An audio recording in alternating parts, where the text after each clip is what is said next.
Hello everybody and welcome back to another chapter of FE6 Hard Mode Armors Only. In this one we take on the one and only Chapter 21. It's a pretty long one. Now the trick for this chapter is avoiding enemy reinforcement zones. And how do you go about that? Well, there are basically boxes of tiles you don't get to see. And if you end your turn while any one of your characters are inside one of those boxes, it'll trigger reinforcement zones. So you want to avoid those. Thankfully there is a chapter map on Fire Emblem WOD that displays all of them, so you can safely avoid enemy reinforcements. Now the start of this map is pretty challenging because a bunch of enemy wyverns and other enemies will be coming at you, mostly wyverns.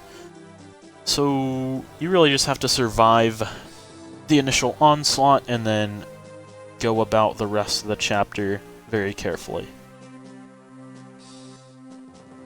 Something else to note about this chapter is that on the far right side there's I think it's a plains tile in the middle of a bunch of mountains, and that's a secret shop. And it sells stat boosters. It is the last secret shop in the game, so you can sell your member card there. A member card is worth about half of a stat booster with the silver card. So yeah, it'll be fun to buy a bunch of boots, and that's exactly what we'll do.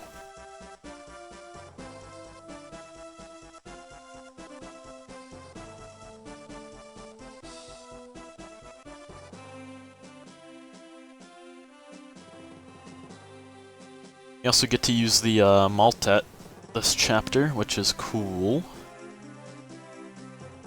Gonna go to Barth though.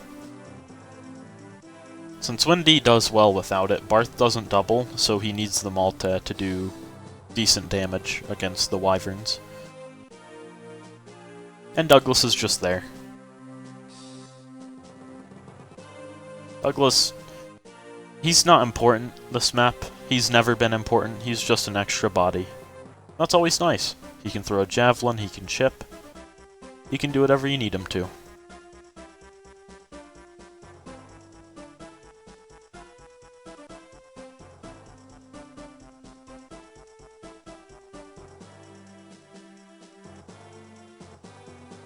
think it's funny that Merlinus actually dodged one. And yeah, we're gonna start armadzing some wyverns so we can clear them out quickly. Although about half of the wyverns on this map have javelins, which is a little annoying. Also look at that, 63 damage against a wyvern lord. It's beautiful. So you can't just equip a legendary weapon and expect to kill everything on enemy phase, because there's plenty of 1 to 2 on this map, but you can at least clear half of the map with just holding Armads or Maltet. Although if you would rather just hold on to a javelin, that also helps, since you'll slowly clear out the whole map instead of quickly clearing out half. Really, it's just a matter of preference.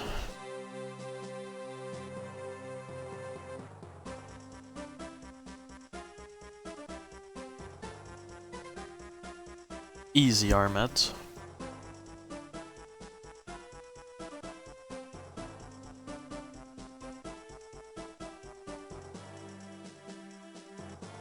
Yeah, this is the chapter to bust out your legendary weapons. If there were a designated chapter for it, it'd definitely be 21. Because at the end of this map, you have access to stat boosters, so you can just get all your stats up. You don't need legendary weapons. And also, the most common enemy type is 3 times weak to legendary weapons, which are the highest might weapons in the game. So really, it's just this chapter and chapter 24, the final chapter, that you want to be using your legendary weapons on. Besides just the occasional Manakete you've found up until this point.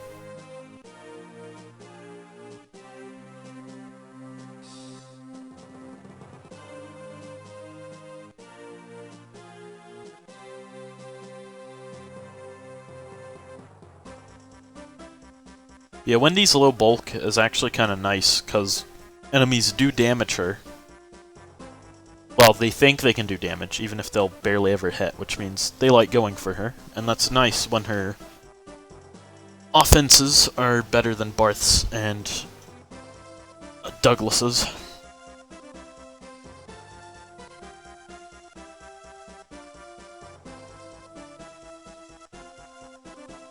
She can one-round archers with a javelin, for instance. That's always nice.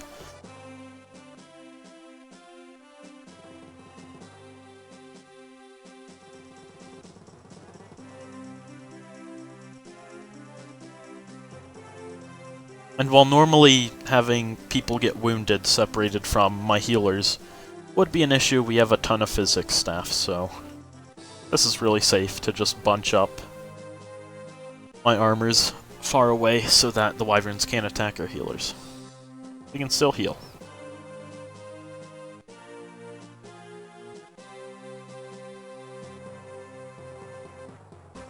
So I love seeing that single-digit hit against an armor knight, or general, but still, it's really funny.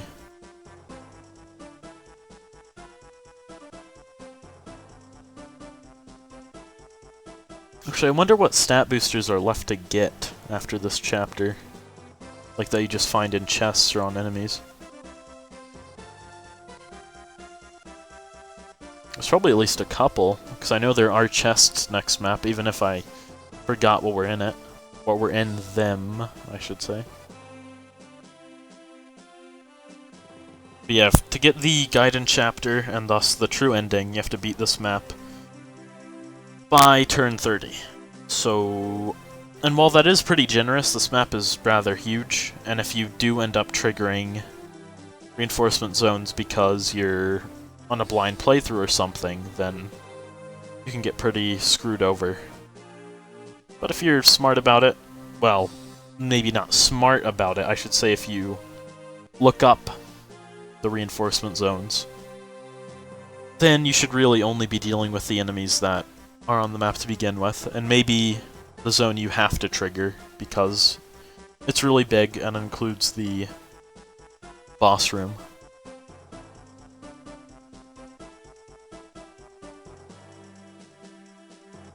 Even with a crit, still can't one-round these guys, goes to show. Well, she could one-round this guy, but this guy I think really low-rolled on bulk, or is a level lower. But yeah, the enemies on this map are really bulky, so using a legendary weapon against the wyverns is definitely justified. Also, exact damage there is always pleasing to look at.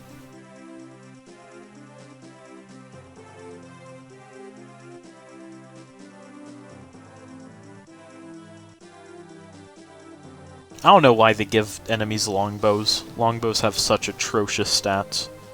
Maybe to catch you off guard and maybe take out a flyer, but longbows have such awful stats that they probably can't even take out a flyer.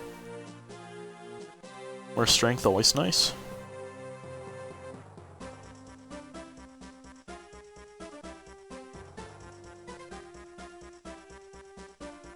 Here we're gonna hammer the Armad so that we can use it some more of this map. Even though it might have been a bit of an unnecessary hammering, because we do technically waste 3 Armad's uses, I just like being able to have that extra room, because holding onto a 4-use legendary weapon is a bit scary, because if you're not careful it'll break. And then you can't get the true ending, because at the end of chapter 22, it checks and makes sure you have all your legendary weapons, and none can be broken, which is kind of sad. You're kind of just boned if one broke. Which could pretty easily happen. They are only 20 uses, like, just one clogged enemy phase and it could just break. So I do kind of wish they had more uses. But maybe they'd be too good then, I don't know. Maybe 25, 30 uses would be enough even though.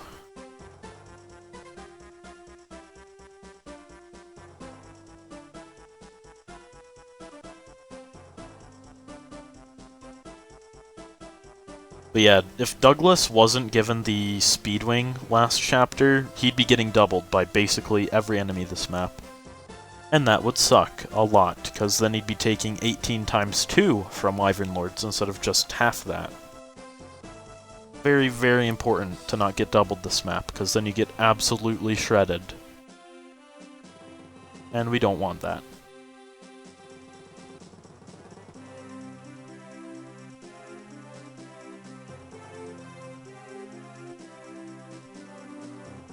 Douglas doesn't get the benefit of supports, sadly, so that's why he's in a bit of a tight spot.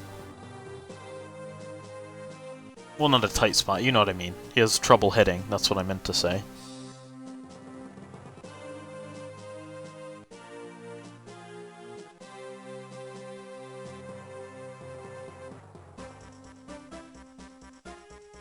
I brought a hammer this chapter, no idea why. I mean, I guess it'd be funny to triangle attack Murdoch with a hammer, but nah. Gotta use a legendary weapon for max stylishness.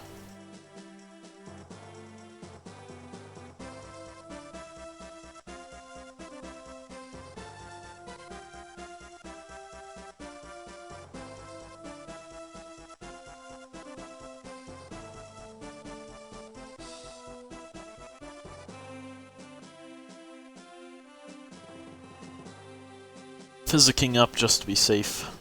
Also nice, capped res on Ellen.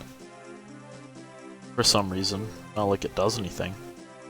Also, wow, Ellen and Zeiss have a support. Or Zeiss, whatever.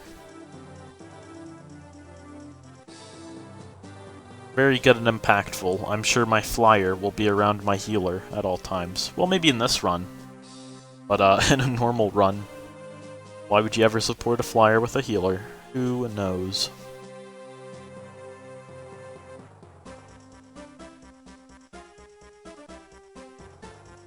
And then Yoder and Saul actually have a talk conversation, which is a little odd.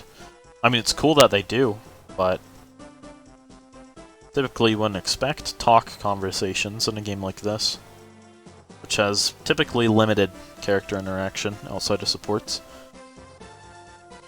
Not gonna complain though, obviously. It's really cool.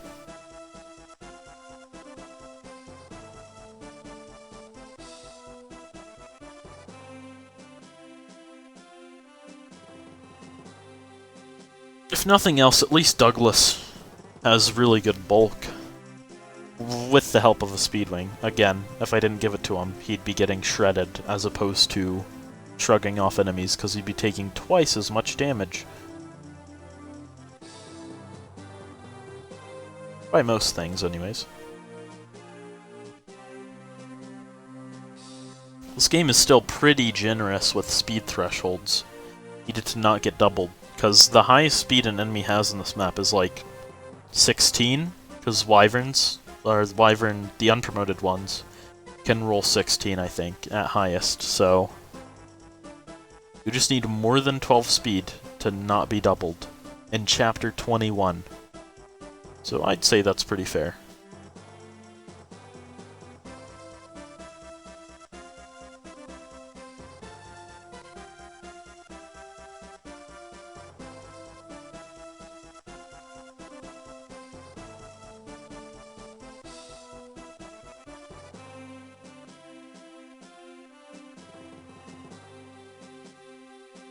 For some reason, some of the Wyverns have weird movement patterns.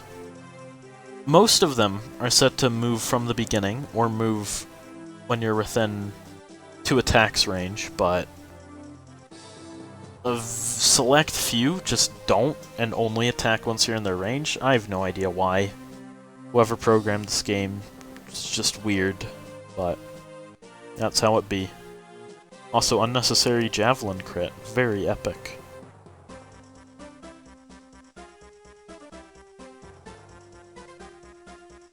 And I can't wait to have boots on literally everyone.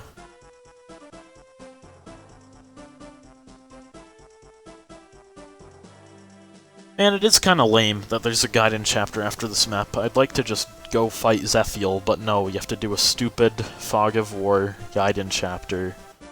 to get Apocalypse, which I can't even use. That's really silly.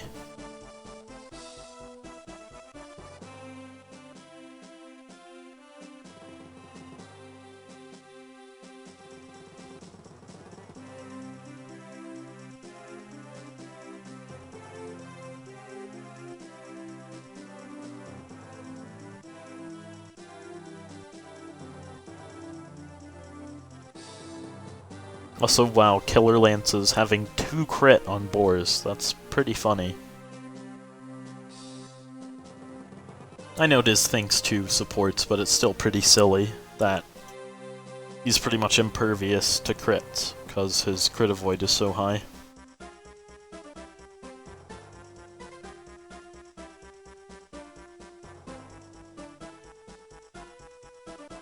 Also, that's a free stat booster right there. Sells for 4,000, which is just as much as boots cost. So, nice.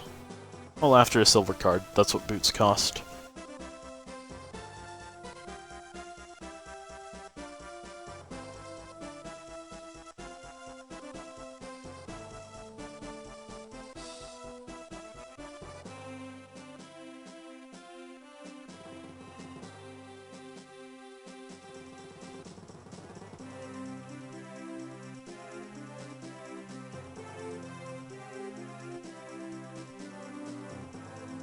Now Barth has capped strength and defense. Very strong man. Will he cap HP? No. He'll end at exactly 59, I believe. So that is pretty epic. We love units with 100% growths and stats they will never cap.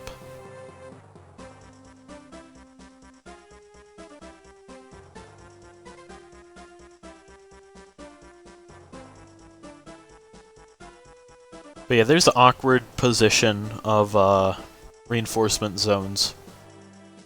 Because they're pretty close together, so you have to... The north and south, see how I've separated the generals from my healers?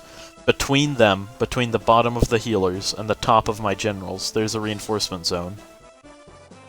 And then it's wider than it is tall, so moving down to where the generals are takes only 5 movement, but to get over to the other side of the mountains takes more, because I think it's, what, 10 wide? Something like that? They have to do some weird positioning and dancing if you want to get through. I mean, for 6 move units, it's not a big deal. You just have to go in specific spots and then move to another specific spot on the next turn, but with the generals, dancing is pretty necessary. Or playing, if you're Elfin.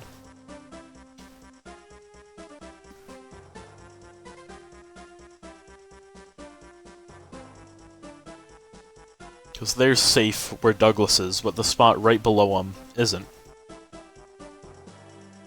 It ends 2 forests to the right of Douglas, is when the width ends. So it's a little weird, but...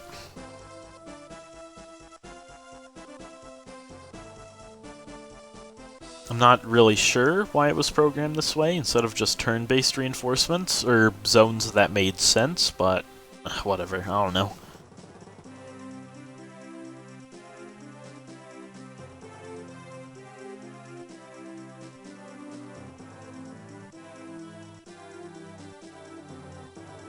I did not make this game. I don't think I could make something this good. Even if I would probably change some things in retrospect. Like Axes having no hit, but besides that, it's a pretty solid game. It's also really easy because you can get away with just using generals, so very, very noob-friendly, if you ask me.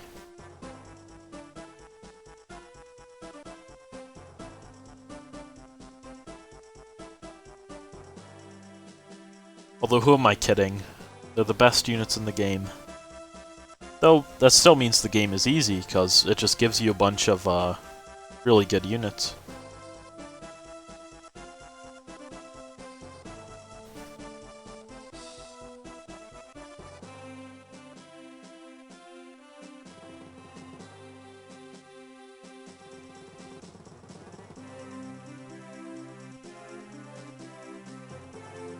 Yeah, the map is basically over. We just have a few more groups of enemies to kill, like the group to the top right, and then we're gonna trigger Gale's group. For no real reason, I just wanted to kill Gale, but... And then we basically defeat Murdoch in one turn without even entering the room, because we're gonna use warp strats. May as well use those warp uses.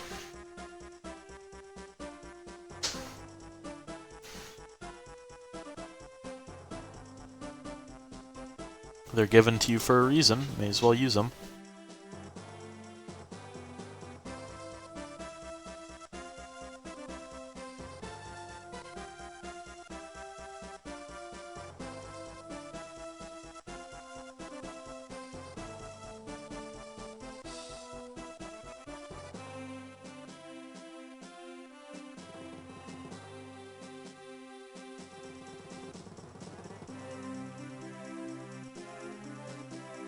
Yeah, basically, whenever you see a pause, it's me looking at zones to know where I don't want to move.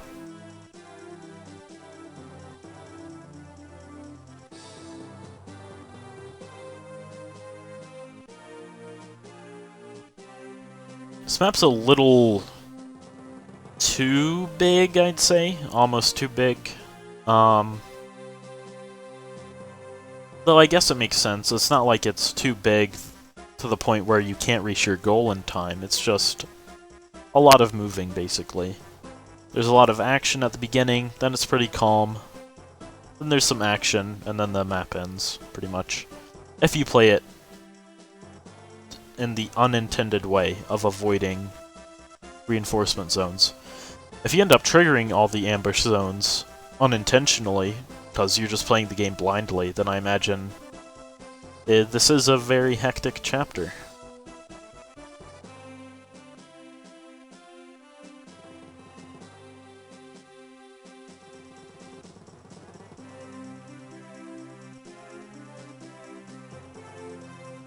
That's probably what the devs intended anyways. It's for it to be a pretty hectic chapter.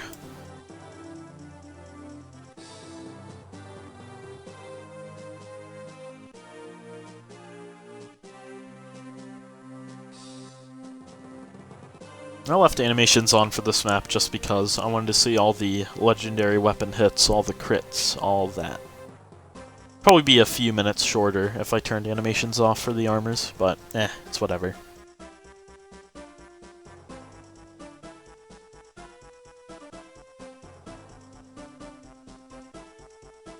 I'll probably turn them off for next chapter though, because next chapter is pretty boring. It's just a trek through the fog. I could warp skip it if I wanted to burn my last hammer in use. I'm still not sure what I'll use the last hammer in use on. I might have to save it for Armads, depending on how much I have to use the legendary weapons for chapter 24. I'm still not sure on that. So we'll see. I probably won't end up warp skipping next map. I mean, I'll have a bunch of 9-move armors, so I shouldn't need to. I should still be able to complete the map pretty fast.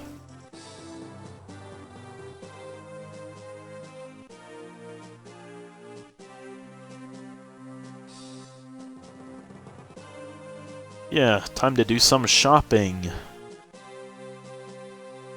We're gonna buy lots and lots of boots. I think we buy, let's do the math. 1, 3, 5, 7, 9 pairs of boots in total, this map. And then we buy some speed wings, some energy rings. I mean, speed wings, energy rings. Yes, that's what I said. And then that's about as much shopping we can do, because it's still really expensive, even after Silver Card. We will use up our large amount of funds, but it'll all be worth it. Having 9-move generals is pretty nice.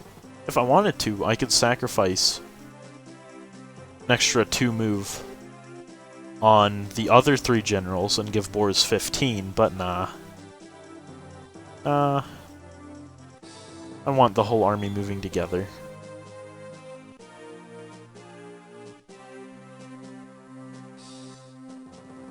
Because even though Boris probably could solo, in fact, I'm pretty confident he could solo, we still want the whole army moving together.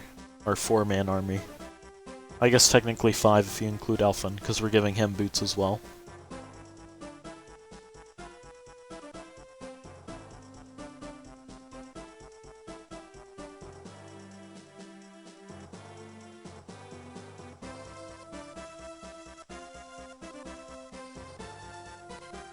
Gotta get all that movement.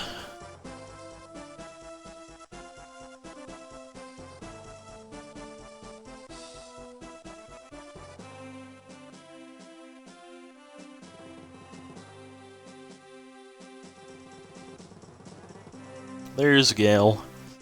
He's gonna get wrecked, even though he is pretty swole. Look at those stats. 25 defense, capped strength. Strong man.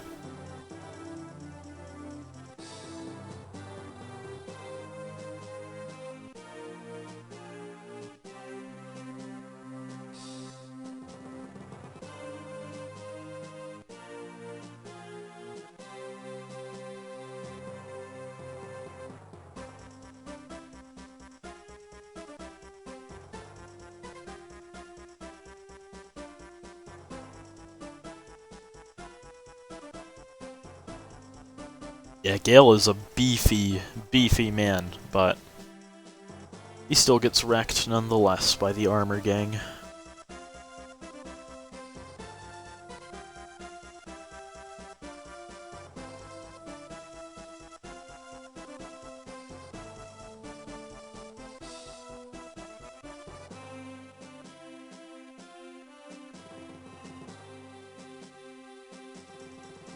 May as well Brave Lance. Could have Killer Lance probably, but wasn't a guaranteed crit, so eh. And here we gotta kill Gale with Boars for obvious reasons. Gotta give Boars every boss kill. Know it.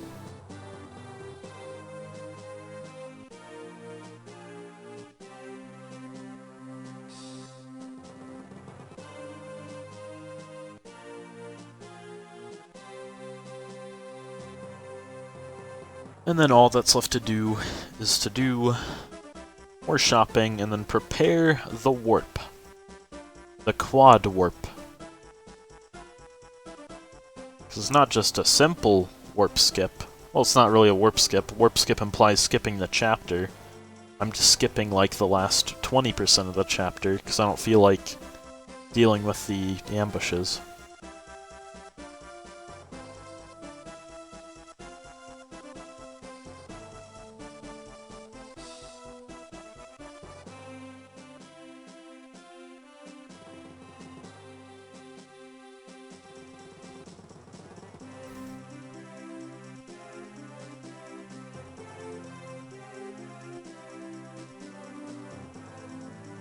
Yeah, this man's gonna get tripled, or quadrupled, but we only need 3 hits to kill him.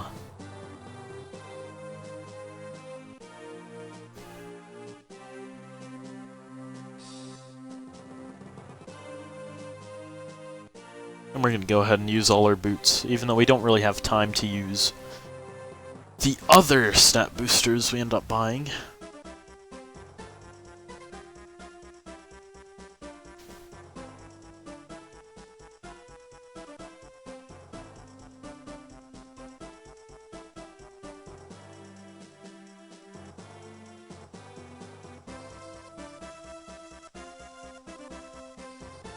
Yeah, Murdoch, he's a tank. 28 defense plus throne bonuses. Killing him is a real endeavor. But with the Ostian trio, nothing's impossible, as you'll see.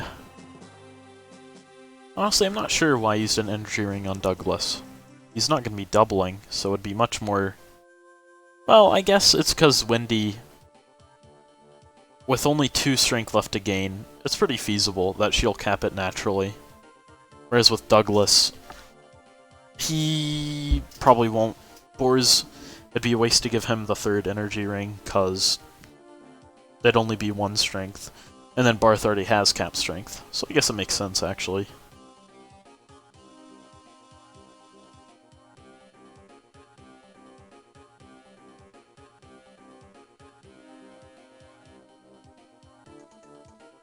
And here I'm trying to math out how to buy more speed wings without selling too much.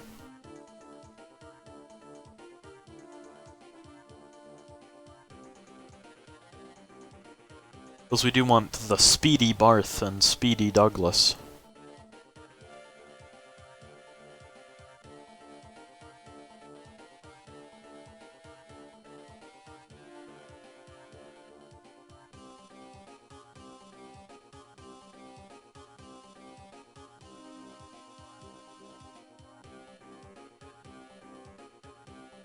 Here we're just going to set up and also do confusing trades that I don't know how I messed up, because it's probably because rescues kind of got in the way.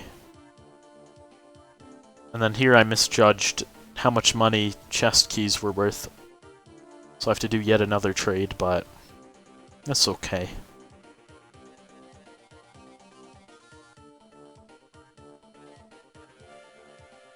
Yeah, here I just make sure I have enough warp range to pull this trick off, and I do.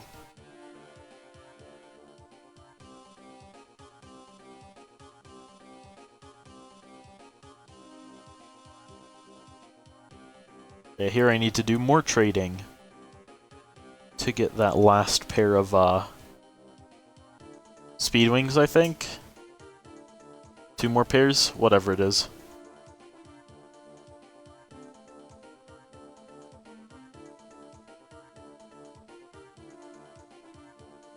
And here we go, I sell the Delphi, member card, and then a Killer Lance. That lets me buy... Oh, I bought an extra pair of boots. Oh, that's right, because Elfin still needed 1 more. Then an energy ring. So we should be good on stat boosters. I'm pretty sure all my units will be fine and fit for the final chapter. And then time to pull off the quad warp. I don't know why I wanted to put them all away from the throne, because this would have actually been consistent if I just triangle attacked multiple times, but I ended up having to risk it and not have it be a consistent kill by warping them away from surrounding Murdoch. Because if Boars misses an Armads, then we'd be kind of boned. And also Wendy loves missing here. Gotta love missing the boss 3 times out of 4. Maybe she's just being nice. She's saving Brave Lance uses. But yeah, Murdoch is way, way, way too bulky. It's because he's an almost capped defense general on top of an FE6 throne. So, yeah. He is a bulky, bulky mess of a man. But yeah, now just to warp Roy, and then this map will be over. Woohoo! Took a while, but we finally got through it. Also, Nime's last level up, +1 skill. So yeah, thanks for watching, and hopefully I'll see you all for the next one. Peace out!